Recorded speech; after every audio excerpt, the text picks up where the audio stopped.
Mai sauraro na abin da zan gaya maka shine a koyaushe ka zama jajirtaccen mutum. Yawwa, ko da mace ce ke ki zama mai jurewa.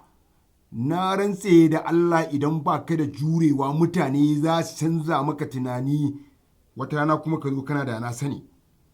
Mutane za su mai da kai wawa ko kuma su mai da kai ga wani dabba saboda na rantse da Allah idan kana sauraro na da gobe za ka ke samun ilimi na rayuwa.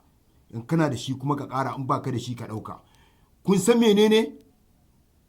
Idan ka zamanto cewa a rayuwa ka zama rogo to mutane za su mai da kai wawa. Idan ka ji kuma ana cewa wane ai kirki ne da ya kaza kaza to na rantse da girman Allah da yadda ake wannan bawan Allah cutarsa yana haƙuri yana ɗauke kai.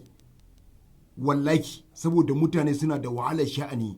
In nan ga kawo muku wasu misali a rayuwa wanda ni na haɗu da su ko kuma na gani da idona za ku mamaki. Na rantse da Allah saboda me wannan rayuwar ta zama wai kai in kana da shi ka zama cikakken mutum in ba ka da shi kawai kai ka zama sai a hankali haka za a yi rayuwa. To abin da yake so mutum ya gane shine kar ka yadda wani ya canza ka. In kana da haƙidarka mai kyau ka haƙidarka, in kana da jajircewa ka jajircewarka, ka ci gaba kuma kar ka sake ka zama wai kai mai tsoron mutane. A'a ka zama a koyaushe ka ga ƙoƙarin tsoron Allah ba tsoron mutane ba. In ka zama mai tsoron mutane in suka gane ka tafi a haka kuma shi Allah mutane ne shaidar Allah a doron ƙasa duk abin da kake mutane suna sawa ƙwaƙwalwarsu.